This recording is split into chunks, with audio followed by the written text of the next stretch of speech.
और आज हम जिस विषय पर बात करने जा रहे हैं वो मौसम से जुड़ा हुआ विषय है, लेकिन आपकी ज़िंदगी के बहुत ही अहम पहलू से जुड़ा हुआ विषय भी है। सर्दियों का मौसम वैसे तो बहुत प्यारा लगता है, लेकिन अपने साथ कुछ प्रॉब्लम्स भी लेकर आता है जो जुड़ी होती हैं सेहत से। सर्दियों में अक्सर हमने देखा है कि हार्ट अटैक्स की मात्रा बहुत बढ़ जाती है। बहुत से लोग ऐसे हैं जिनको हार्ट अटैक होते हैं। बहुत से लोग ऐसे हैं जिनको ऑलरेडी हार्ट प्रॉब्लम्स होती हैं और वो हार्ट प्रॉब्लम्स और ज़्यादा वर्स हो जाती हैं। तो ऐसे कुछ सवाल हमारे मन में भी थे और बहुत से लिसनर्स के मन में भी थे। तो हमने सोचा क्यों ना आज उन सवालों के जवाब एक्सपर्ट द्वारा लिए जाएं। तो आज हमारे साथ स्टूडियो में मौजूद हैं doctor Amit Kumar, associate director and head interventional cardiology, Sarvodaya hospital, Faridabad. Doctor साहब, बहुत बहुत स्वागत है आपका radio Manav Rachna thank you में। So much, thank you. तो डॉक्टर साहब, सबसे पहला सवाल, जब हम बात कर रहे हैं मौसम की, और सर्दियों का मौसम वैसे तो बहुत अच्छा होता है, लेकिन हार्ट पेशेंट्स के लिए मौसम थोड़ी चेतावनियां लेकर आता है। तो सर्दियों में ही आखिर क्यों हार्ट रिलेटेड प्रॉब्लम्स बढ़ जाती हैं? ये बात सही है कि सर्दियों में हार्ट वाली प्रॉब्लम बढ़ जाती है। तो सबसे पहले तो हमें ये समझना होगा कि हमारी बॉडी एकस्टम्ड है ट्रॉपिकल क्लाइमेट के लिए। जी। We are living in a tropical climate. और साल के 9-10 महीने हमारा टेम्परेचर थोड़ा सा वार्म रहता है, मतलब ना क्लाइमेट इज़ वार्म। हम्म। तो हमारी बॉडी का जो संरचना है, जो हमारी प्रिपरेशन है, जो हमारे घर हैं, जो हमारी क्लोथिंग है, everything is meant for warmer weathers. Hmm. तो कहीं न कहीं हमारी बॉडी एक्लिमेटाइज़्ड है वार्मर वेदर के लिए, और ठंडक आती है सिर्फ़ 2 महीना, जिसमें तेज़ ठंडक होती है मुश्किल से 1 महीना। हम्म। तो हमारी बॉडी बहुत ट्यून्ड अप नहीं रहती है, बहुत एक्स्टम्ड नहीं रहती है, बहुत एक्लिमेटाइज़्ड नहीं रहती है कोल्ड वेदर्स के लिए। इसलिए भी हमें विंटर्स हर्ट करते हैं, हेल्थ वाइज़ भी। लेकिन जो कंट्रीज़ कोल्ड कंट्रीज़ हैं, मान लीजिए टेम्परेट क्लाइमेट्स हैं जहाँ पे, हम्म। आप बात करें इंग्लैंड की बात करें या हम्म। नॉर्दर्न यूरोप की बात करें, जहाँ पे हम्म। जो ठंडे देश हैं, जहाँ पे बॉडी और उनका घर और हर कुछ उस हिसाब से बना है, ठंडे ठंडे क्लाइमेट के हिसाब से बना है। स्कैंडिनेवियन कंट्रीज हो गई ये यस, सारे। यस। उन कंट्रीज़ में भी ठंडक हिट्स देम, हम्म। मतलब आई am talking health wise, heart wise. तो जब उनके यहाँ ठंडक पड़ती है तो वो भी हिट होते हैं। हम्म। और उसके कई कारण हैं। जब भी कोल्ड वेदर होता है तो हमारी जो वेसल्स हैं, जो पेरिफेरल वेसल्स की मैं बात कर रहा हूँ, हाथ की वेसल्स, वेसल्स मतलब नाड़ियाँ, हम्म। जो हाथ की नसें हैं, नाड़ियाँ हैं, जो पैरों की नाड़ियाँ हैं, वो सिकुड़ जाती हैं। हम्म। तो this is normal response to cold. जब भी कुछ आप ठंडे से एक्सपोज होंगे तो आपका जो वेसल्स हैं वो ठंडी, वो वैसे कॉन्स्ट्रिक्ट हो जाएंगी। हम्म। इसलिए आप देखो हल्का सा ना नमनेस सी लगने लगती है ठंडक में, या आपको हल्का सा ब्लूइश सा लगने लगता है, क्योंकि हम्म। वो वेसल्स वहाँ पे कॉन्ट्रैक्ट कर गई हैं, कंस्ट्रिक्ट कर गई हैं। हम्म। तो वेसल्स का कंस्ट्रक्ट कर जाना, this is a normal response to cold. ठीक इसी प्रकार जब हम ठंडे में अपने आप को एक्सपोज करते हैं, ठंडी हवा हमारे अंदर जा रही होती है, हम ठंडी हवा को इनहेल कर रहे होते हैं, अंदर ले रहे जी। होते हैं, तो हमारी अंदर की वेसल्स भी कंस्ट्रक्ट करती हैं, हम्म। इंक्लूडिंग हार्ट की नाड़ियाँ।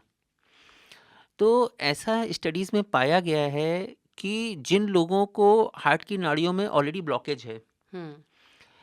ऐसे लोगों की एक तो ऑलरेडी ब्लॉकेज है और हार्ट की नाड़ियाँ और कंस्ट्रक्ट करी ठंडे में, हम्म। तो हार्ट की जो ब्लड सप्लाई है वो इम्पेयर हो जाती है। हम्म। तो this is the first thing. Second चीज़ क्या है, जब भी पेरिफेरल वेसल्स यानी हाथ पैर की नाड़ियाँ कंस्ट्रक्ट करती हैं तो हार्ट के ऊपर लोड डालती हैं। अब हार्ट को ज़्यादा प्रेशर में काम करना पड़ रहा है, हम्म। हार्ट को ज़्यादा फोर्स लगाना पड़ रहा है। हम्म। वेसल्स कंस्ट्रक्टेड हैं, पहले वेसल्स फैली थी तो हार्ट को कम काम करना पड़ रहा था, अब हम्म। रास्ते थोड़े से पतले हो गए तो हार्ट को ज़्यादा काम करना पड़ रहा है, तो हार्ट के ऊपर लोड जा रहा है। हम्म। तो एक तरफ से हार्ट को ब्लड सप्लाई तो कम मिल रही है लेकिन काम बढ़ा दिया, तो हम्म। आपने उसको खून के दौरान तो धीमी कर दी है लेकिन उसका काम बढ़ा दिया। तो हम्म। ऐसे में हार्ट डिसीज प्रेसिपिटेट कर जाती है। This is one of the reasons. जी, यानी रीज़न बहुत बड़ा है कि हार्ट डिज़ीज़ सर्दियों में क्यों हो जाती है, और ये बहुत कॉमन सी बात है। हम अक्सर अपने रिलेटिव्स में या दोस्तों में या दूर दराज के लोगों में देखें, उनको हार्ट प्रॉब्लम बहुत ज़्यादा होने लग जाती है सर्दियों में। तो डॉक्टर साहब, हार्ट अटैक्स के अलावा भी क्या और प्रॉब्लम हार्ट से रिलेटेड बढ़ सकती है? बिल्कुल बढ़ सकती हैं। देखिए क्या है, जैसे मैंने बताया कि पेरिफेरल आर्टरीज यानी हाथ पैर की वेसल्स का वेजो कॉन्स्ट्रिक्शन होता है, मतलब नसें सिकुड़ जाती हैं। तो जब भी सिकुड़ती हैं तो ऐसे में ब्लड प्रेशर बढ़ जाता है। वेजो कॉन्स्ट्रिक्शन हम लोग कहते हैं अपनी भाषा में।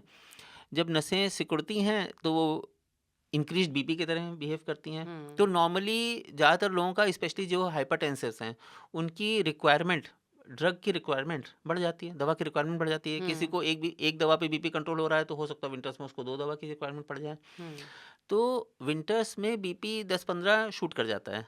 ओके। तो यानी क्या, 120 से 135-40 तक चला हाँ, जाएगा। अब आप मान के चलिए जिसका 150 चल रहा हो समर्स में, वो ही इज़ कंफर्टेबल, और 15 बढ़ गया तो 165 पे आ गया, तो ही स्टार्ट्स जी। Feeling uncomfortable. हुँ, तो विंटर्स में बहुत सारे लोगों की मेडिसिन की रिक्वायरमेंट बढ़ जाती है, स्पेशली बीपी वाले पेशेंट्स की। हुँ, हुँ, तो हाइपरटेंशन इज़ वन थिंग जो डिटेरियोरेट कर जाता है विंटर्स में, अगर मैं ऐसे बोलूँ। हुँ, हुँ, एंड नॉट ओनली हाइपरटेंशन, अगर हम बात करें हार्ट फेलियर की, तो हार्ट फेलियर बहुत प्रेसिपिटेट होता है। हुँ, विंटर्स में हार्ट फेलियर बहुत प्रेसिपिटेट होता है। And again the reason is same. Hmm, जब भी वेसो कॉन्स्ट्रिक्शन होगा, यानी वेसो कॉन्स्ट्रिक्शन जैसे मैंने बता दिया क्या है, वेसो कॉन्स्ट्रिक्शन जब भी होगा, हार्ट के ऊपर लोड गिरेगा। हुँ, अब हार्ट जिसका वीक है, मान लीजिए नॉर्मल पंपिंग हार्ट की होती है 55 से 60%, हुँ, किसी की हार्ट की पंपिंग मानिए 20-25% है। ऐसे हार्ट के मरीज होते हैं जिनकी 20-25% है, 20% है, 25% है, 30% है, हुँ, हुँ, हुँ, 35% है।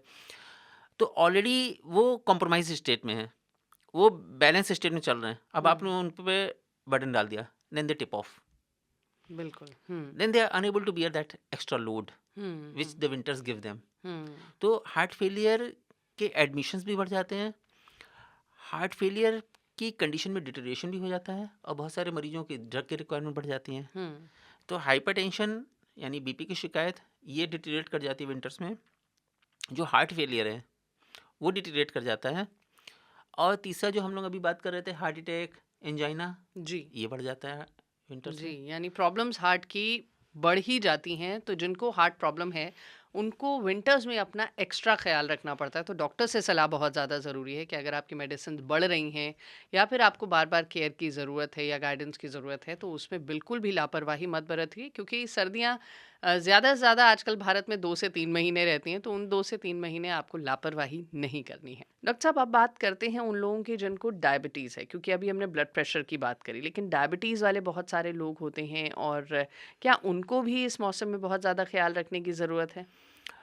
डायबिटीज़ के पेशेंट्स को डेफिनेटली ज़्यादा ख्याल रखना चाहिए। उसके बहुत सारे रीज़न हैं। सबसे पहली बात ये है कि जो डायबिटीज़ के पेशेंट्स हैं, उनको बहुत सारे लोगों को हार्ट डिसीज़ भी है, hmm, first of all. Secondly, diabetes में एक बहुत बड़ा सबसेट उन पेशेंट्स का है जिनको हार्ट डिसीज़ है लेकिन उनको पता नहीं है।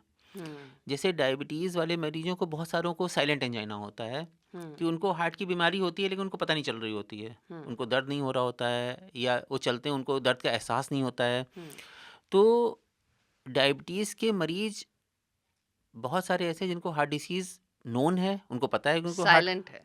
बहुत सारे लोगों को तो पता है उनको हुँ, हार्ट की बीमारी है, हुँ, उनको पहले अटैक गिर चुका है, पहले कभी स्टेंट लग चुका है, पहले कोई ऑपरेशन हो चुका है।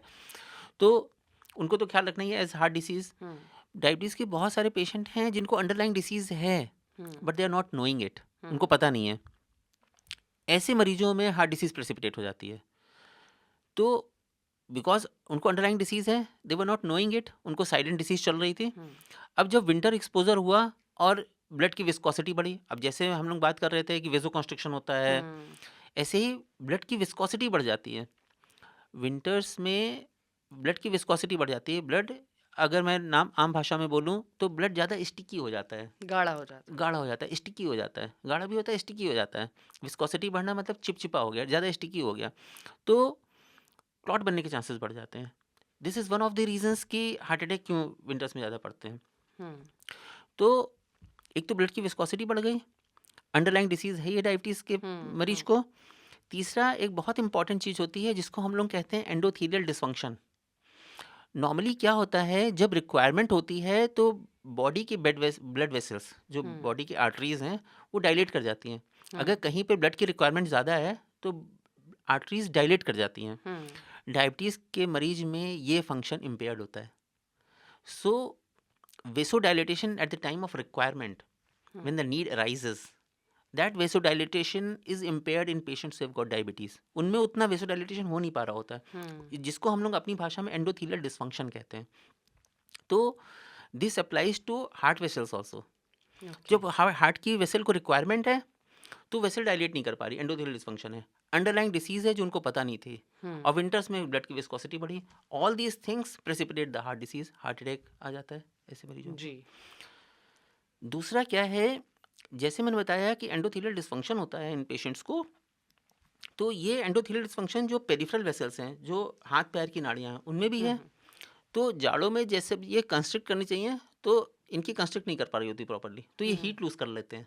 तीसरी चीज, इनको ऑलरेडी कभी कभी पेरिफेरल इस्कीमिया भी हो रहा होता है, और ऐसे में कोई भी वेसो कॉन्स्ट्रक्शन पेरिफेरल इस्कीमिया यानी पेरिफेरल ब्लड फ्लो को और कम कर देता है। इनका ब्लड फ्लो कॉम्प्रोमाइज है, आपने देखा होगा, इनको अल्सर्स बन जाते हैं पैरों में, हाथों में, डायबिटीज। और ऐसे मान लीजिए वेसो कॉन्स्ट्रक्शन हो जाए तो ब्लड सप्लाई और कम हो गई, जिसको कभी कभी हम आम भाषा में या पब्लिक नॉर्मल लोगों में फ्रॉस्ट बाइट कहते हैं। जी, जी।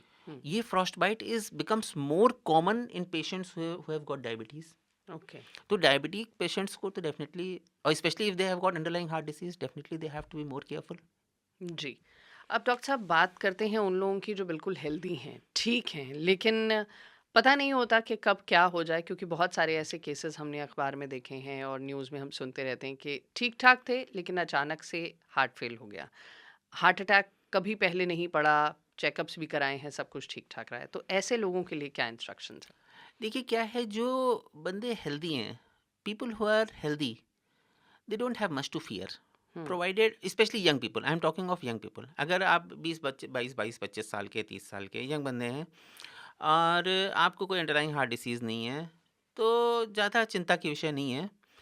लेकिन फिर भी जनरल कॉमन सेंस ये कहता है कि sudden change of weather hmm, can be detrimental to your health, because okay. Body is not acclimatized. Hmm, body ने अपने आप को अडेप्ट नहीं कर रखा है। फॉर एग्जाम्पल, जो सैनिक आप मान के चलो सियाचिन पे जा रहे हैं, हुँ, उनको ऐसा नहीं है कि यहाँ से लेके दिल्ली से लेके सीधे सियाचिन पे पहुंचा दिया। हुँ, उनको धीमे धीमे एक्लेमेटाइज करते हैं, हुँ, उनको थोड़े से हाई एल्टीट्यूड पे लेके आते हैं, फिर हाँ, थोड़े से हाई एल्टीट्यूड पे लेके आते हैं, फिर कि बॉडी एकस्टम कर जाए, फ़ैमिलियर हो जाए, बिल्कुल। फेमिलियर हो जाए। तो बॉडी को एकस्टम करना, चाहे वो यंग बंदा भी क्यों ना हो। तो अगर अब मौसम चेंज हुआ और सडनली आपने सोचा नहीं मैं तो यंग हूँ, मैं तो लेट इट बी, हुँ, तो हुँ, वो चीज़ ठीक नहीं है। जी, तो it is always wise to be gentle with your body hmm, and not expose yourself to extreme weathers. अपने हुँ, आप को शेर दिखाने का फ़ायदा नहीं है, मतलब ना, बिल्कुल। मतलब कहते हैं ना, nature can be very cruel, hmm. है ना, nature can be very cruel. बिल्कुल, और एक्सट्रीम विंटर्स बहुत खतरनाक होती हैं, जैसे एक्सट्रीम समर भी खतरनाक होती हैं। ऐसे सर्दियाँ बहुत ज़्यादा हो रही हों तो बहुत ज़्यादा आपको हीरो नहीं बनने की ज़रूरत है। ठीक-ठाक से कपड़े पहनिए, सही-सी डाइट लीजिए और अपना ख़्याल रखिए, क्योंकि बॉडी फिट भी हो, फिर भी कहीं न कहीं कुछ न कुछ असर मौसम का ज़रूर हो जाता है। सो डॉक्टर अमित, अब बात करते हैं उन लोगों की जिनकी डाइट में ख़ास तौर पर से अगर मैं बात करूँ तो स्मोकिंग और अल्कोहल। सर्दियों में क्योंकि पार्टीज़ बहुत होती हैं, बॉनफायर का ट्रेंड कुछ ज़्यादा चल गया है, ख़ास तौर पर से इंटरनेट वगैरह में देखकर वीडियोज़, रील्स बनाने का शौक थोड़ा ज़्यादा है। तो ऐसे में क्या एडवाइस देना चाहेंगे विंटर्स में ख़ास तौर पर से? देखिए क्या है कि first of all we need to understand smoking is very very dangerous. तो एब्सोल्युटली। स्मोकिंग चाहे आप कभी भी कर रहे हो, चाहे आप समर्स में कर रहे हो, चाहे विंटर्स में कर रहे हो, चाहे कभी भी कर रहे हो, स्मोकिंग हार्ट डिसीज़ का नंबर वन रिस्क फैक्टर है। तो hmm, number one risk factor heart disease के दो हैं, एक स्मोकिंग, दूसरा डायबिटीज़।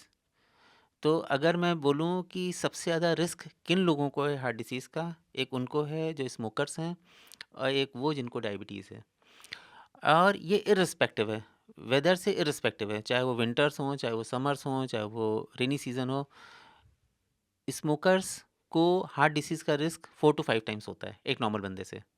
वो 4 से ओके। 5 गुना ज़्यादा रिस्क पे है नॉन स्मोकर से हार्ट डिसीज़ के। हुँ, हुँ, विंटर्स में ये प्रॉब्लम और एग्ज़ैजरेट कर जाती है, हुँ, और उसका कारण भी वही है जो डायबिटीज़ वाले का कारण मैंने बताया था। ओके। क्या है, ब्लड की विस्कोसिटी बढ़ गई, हुँ, हार्ट के ऊपर लोड बढ़ गया। हुँ, स्मोकिंग ब्लड की विस्कोसिटी को और बढ़ाता है, और जो भी ब्लड वेसल्स में एथेरोस्क्लेरोसिस हो रही है, या जो कोलेस्ट्रॉल जम रहा है, जिसको हम जी, अपनी आम भाषा में बोलें नाड़ियों पे, जी, वो अनस्टेबल हो जाता है।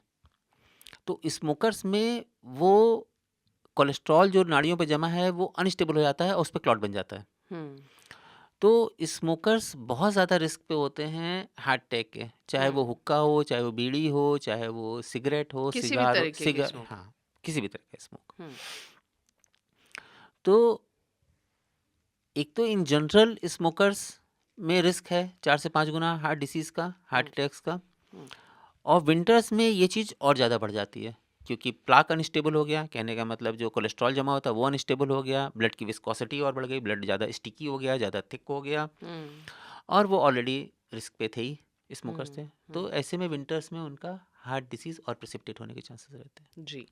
अब स्मोकिंग से हटकर थोड़ी अल्कोहल की बात करें क्योंकि अल्कोहल का चलन यंगस्टर्स में बहुत ज़्यादा है और जो बड़ी एज के हो जाते हैं वो भी कई बार कह सकते हैं कि एडिक्शन होता है और सर्दियों में ये धारणा रहती है कि आप वाइन ले लीजिए या रात को कुछ फंक्शंस हैं पार्टीज़ हैं तो थोड़ा सा ड्रिंक हो ही जाता है। तो ऐसे में कितना ज़्यादा ध्यान रखना पड़ेगा हार्ट पेशेंट्स को? Alcohol can be very misleading. Alcohol आपको मिसलीड करता है। हुँ, क्यों मिसलीड करता है? आपको मैं बताऊँ। अल्कोहल आपको फीलिंग ऑफ वार्मथ देता है, और वो वार्मथ क्यों देता है? आपका पेरिफेरल वेसल्स, हाथ-पैर की नाड़ियाँ थोड़ी-सी वेसोडाइलेट हो जाती हैं, हल्की-सी फैल जाती हैं, हुँ, तो वार्म लगने लगता है, हुँ, और यही आपको मिसलीड कर देता है। क्यों? जब भी पेरिफेरल वेसोडाइलेटेशन होगा, जब भी नाड़ियाँ वेसोडाइलेट करेंगी, आपका हीट लॉस बढ़ जाएगा। ओके। अब जो आपका हीट कंज़र्वेशन है, वो हुँ, आपका इम्पेयर हो गया। अब ओके। आपका हीट लॉस हो रहा है, और क्योंकि आपने अल्कोहल ले रखा है, you don't come to know it. Hmm, तो एक तरफ से तो आपको, क्योंकि आपको फीलिंग आ रही है, आपको लग रहा है वार्म है, हुँ, लेकिन आपका हीट जा रही है। जा रही है। तो हार्ट की वेसल्स ऐसे में और स्ट्रेस में चली जाती हैं, हार्ट और स्ट्रेस में चला जाता है, हुँ, क्योंकि अंदर बॉडी कोल्ड हो रही है। क्यों हो रही है? हुँ, क्योंकि आपका वेसोडाइलेशन हो रहा है, आपका हीट लॉस हो रहा है, लेकिन आपको फीलिंग आ रही है कि नहीं, मैं तो वार्म हूँ। Hmm, it can be very misleading, first of all. Secondly, जब भी आप, अब आप सोचिए आपने अल्कोहल और ज़्यादा ले ली। हुँ, जब अल्कोहल आप ज़्यादा लेते हैं, तब आपका जो सेंसेस है वो और इम्पेयर हो जाते हैं। तो जो हुँ।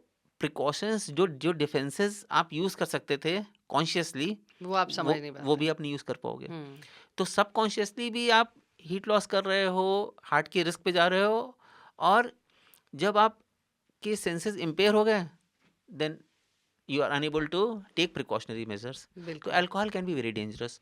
हुँ, हम अगर यूरोप की बात करें, अमेरिकन कंट्रीज़ की बात करें, तो उसमें तो मना करते हैं कि अगर आपने अल्कोहल लिया है तो आप शॉवलिंग नहीं करेंगे। वो लोग शॉवलिंग करते हैं ना, जब हुँ, हुँ। बर्फ़ जम जाती है उनकी, तो वो जी, लोग जी। शॉवलिंग करते हैं। कहते हैं जब आपने अगर आपको शॉवलिंग करनी है, don't take alcohol before that. तो अल्कोहल कभी भी विंटर एक्सपोज़र से पहले नहीं लेना चाहिए। अगर आपको कोल्ड वेदर में जा रहे हो, ठंडी हवा में जा रहे हो, अगर आप घर पे हैं, अगर आपको लगता है कि अल्कोहल लेके you are going to sleep, hmm, then it can be okay. लेकिन अगर आपको बाहर जाना है, आपको कोल्ड में जाना है, then it hmm. Is not not at all okay. और बहुत सारे लोग ऐसे रूफ़टॉप पे या बाहर या या गार्डन में नो, ऐसी पार्टीज़ और फंक्शंस जो करते हाँ। हैं, वहाँ पर वो अल्कोहल का काफ़ी चलन होता है। अगर आपको ठंडक से एक्सपोज़र होने जा रहा है, then you should not take alcohol. जी, यानी बहुत ठंड में अगर आप बैठे हुए हैं या आप बॉनफायर कर रहे हैं और फायर से थोड़ा दूर हैं, लेकिन फिर भी अल्कोहल ले रहे हैं, तो ये काफ़ी खतरनाक साबित हो सकता है क्योंकि आप कॉन्शियसली कुछ नहीं कदम उठा सकते हैं और भ्रम होता है कि आपको गर्मी लग रही है, लेकिन एक्चुअली में वो गर्मी नहीं होती है। तो बहुत सी बातें डॉक्टर साहब हम आपसे जान रहे हैं, लेकिन एक सवाल अब मैं जानना चाहती हूँ एक्सरसाइज से जुड़ा हुआ। हार्ट पेशेंट्स को हम कहते हैं एक्सरसाइज कीजिए, अच्छे से वॉक कीजिए, लेकिन जितनी ज़्यादा ठंड बढ़ती है वो उनके दिमाग में ये रहता है कि हमें वॉक करनी है, लेकिन सुबह सुबह होता है बहुत फॉग और बहुत ठंड। तो ऐसे में क्या ओपन एरिया में एक्सरसाइज करना, वॉक करना खतरनाक साबित हो सकता है? देखिए, जैसे अभी हम लोग डिस्कस कर रहे थे कि exposure to too much of cold, hmm. बहुत ठंडक से एक्सपोज़र अच्छी बात नहीं है। जी। तो ये एक्सरसाइज़ के लिए भी लागू है, वॉकिंग के लिए भी लागू है। क्योंकि जब भी आप ठंडक से अपने आप को एक्सपोज़ कर रहे हैं, तो हम उन्हीं उन्हीं चीज़ों पे आ गए हम्म। जो हम लोग अभी डिस्कस कर रहे थे। जो लोग रिलेटिवली यंग हैं, 22-24 साल के हैं, शायद उनको बहुत फ़र्क नहीं लगेगा, बहुत फ़र्क नहीं पड़ेगा।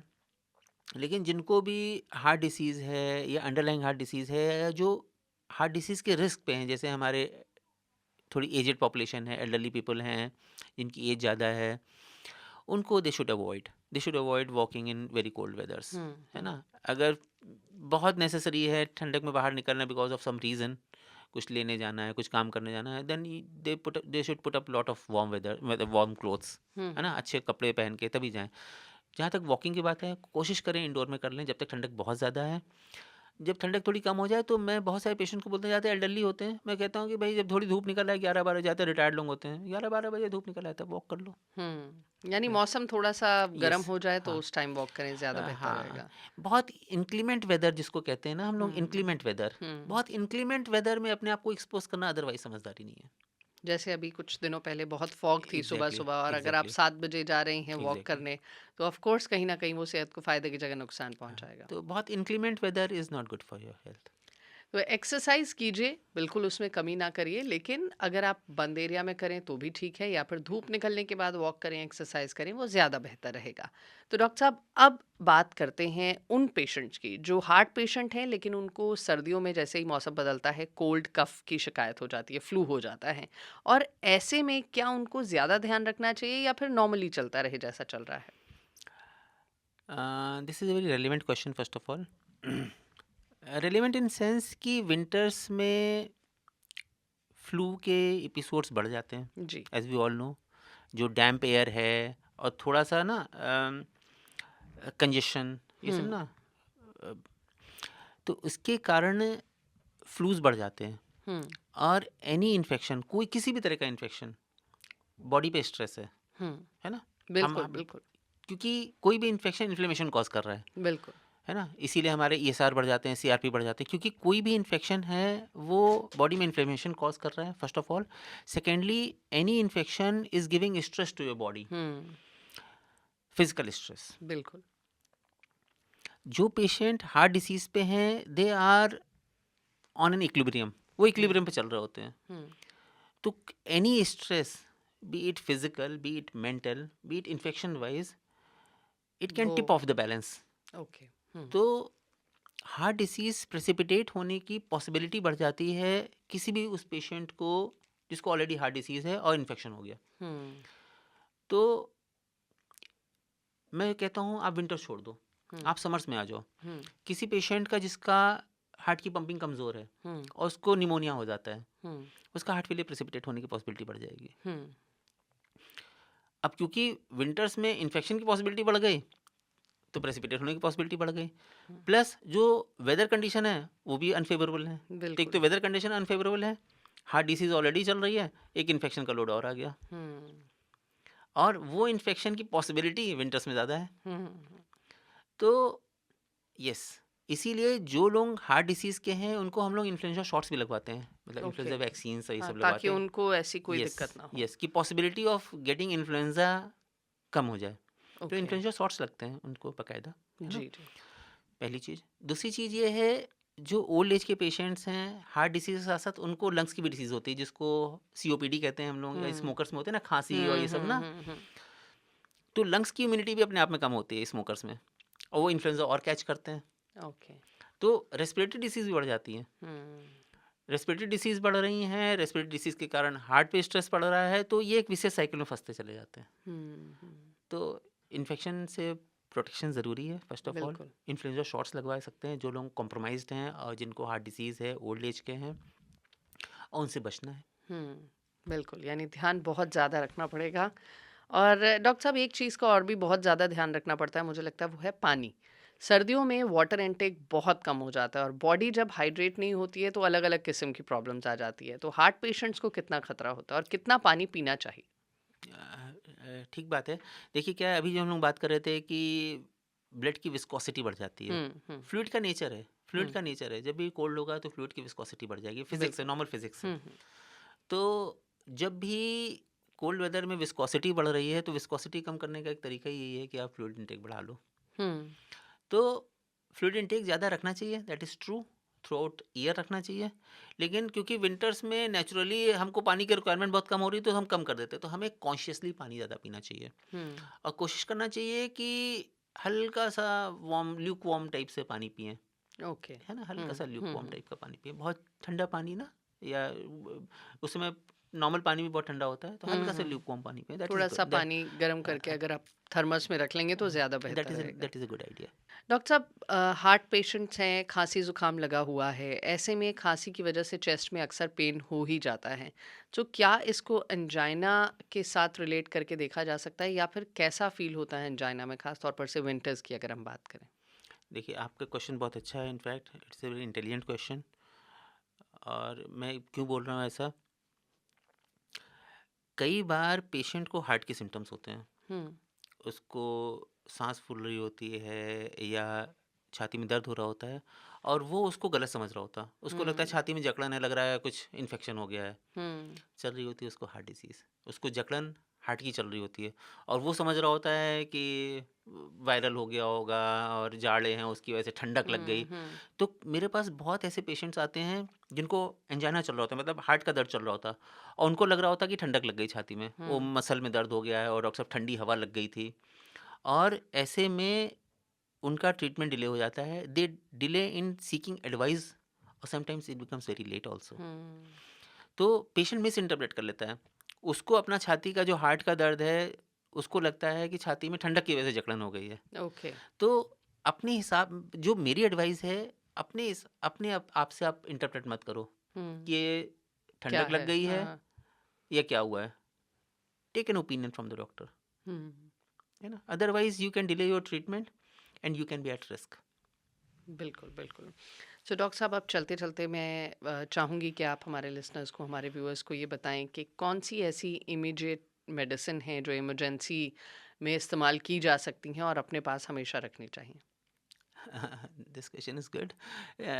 इसमें मैं यही बोलूँगा, देखिए क्या है, ऐसी बहुत सारी भ्रांतियाँ भी हैं, बहुत सारे लोगों के अपने कंसेप्ट हैं कि ये खा लेते हैं, वो खा लेते हैं, घर में बहुत सारी चीज़ों को ना, हुँ, हुँ। बहुत सारे मसालों को भी ना, या पता नहीं लहसुन को, आई डोंट नो, है ना, बहुत सारे पेशेंट ये जी, खा जी, लिया, घरेलू इलाज करना घरेलू शुरू कर। इलाज। That is not wise, first of all. Secondly, अगर आप मेरे से पूछिए कि what one medicine you can take at home if you think कि आपको हार्ट डिसीज़ हो रही है या चेस्ट पेन हो रहा है, तो डिस्प्रिन एक है जो आप ले सकते हो, हुँ, कि आपको लग रहा है, लेकिन that is not a replacement for medical advice, that is not a substitute for medical advice. आपको इमीडिएटली डॉक्टर के पास तो जाना ही है। हुँ, लेकिन तब तक मीन आप डिस्प्रिन। मीन वाइल आप डिस्प्रिन ले लो, हुँ, ये नहीं कि डिस्प्रिन लेके आप सो गए, हुँ, है ना, जब तक आप हॉस्पिटल पहुंच रहे हो तब तक आप डिस्प्रिन ले लो, that is wise. Hmm, Disprin लेके आप भूल गए, दैट इज़ नॉट वाइज। तो जी, Disprin perhaps is the only tablet जिसको आप दे सकते हो। बहुत कॉमनली लोग कहते हैं कि सॉर्बिट्रेट ले लो, लेकिन सॉर्बिट्रेट बड़ी डबल एजेड है, it's a hmm, double aged sword. मैं ऐसा क्यों क्यों बोल रहा हूँ, सॉर्बिट्रेट एंजाइना के लिए ठीक होती है, आपको चलने फिरने पे भारीपन हो रहा है तब आप सॉर्बिट्रेट ले लो, दैट इज़ ओके। हुँ, आपको सडन चेस्ट पेन हो रहा है, आप सॉर्बिट्रेट ले लें, that can be harmful also. Absolutely, yes. Hmm. क्या पता वो हार्ट अटैक है, नहीं नहीं है या नहीं नहीं, क्या अगर वो प्रॉब्लम है? हार्ट अटैक है भी, हार्ट अटैक के कुछ तरह के हार्ट अटैक होते हैं जिनमें Sorbitrate can be detrimental, can नुकसान कर सकता है, जिसको हम हुँ, लोग इन्फीरियर एम आई कहते हैं। उसमें सॉर्बिट्रेट देना, हम सॉर्बिट्रेट देते नहीं हैं, हमको जैसे पता चल जाता है इन्फीरियर एम आई, हम सॉर्बिट्रेट हॉस्पिटल के अंदर नहीं देते हैं। ओके। तो आपको घर में कैसे पता चला कौन सा हार्ट अटैक हुँ, है ना, हुँ, तो Sorbitrate should not be taken in heart attack, it should be taken only in angina. Hmm, getting my point. जी, सो जी। Disprin is the only tablet which you can take blindly, hmm, आप safe हैं उसके आप साथ। Safe हो। Hmm, before you reach the hospital, Disprin अपना थोड़ा मोड़ा काम कर लेगी, hmm, but again it's not substitute for medical advice. Absolutely, यानी डिस्प्रिन आप लें इमरजेंसी में, लेकिन डॉक्टर से ज़रूर कंसल्ट करें, हॉस्पिटल ज़रूर जाएँ, डॉक्टर को ज़रूर दिखाएँ, इसमें लापरवाही बिल्कुल ना बरतें। सो डॉक्टर साहब, बहुत-बहुत शुक्रिया, आप हमारे स्टूडियो में आए और बहुत सारी इन्फॉर्मेशन आपने हमारे साथ शेयर करी। वो इन्फॉर्मेशन जो सर्दियों में एक हार्ट पेशेंट के लिए या फिर एक नॉर्मल इंसान के लिए भी बहुत ज़्यादा ज़रूरी है कि हार्ट अटैक्स इतने ज़्यादा बढ़ जाते हैं इस सर्दी के मौसम में, तो उनको रोकने के लिए कुछ बहुत ही एक्सपर्ट एडवाइस चाहिए होती है, वो आज आपने हमें दी है, इसके लिए बहुत-बहुत शुक्रिया। Thank you so much madam, thank you.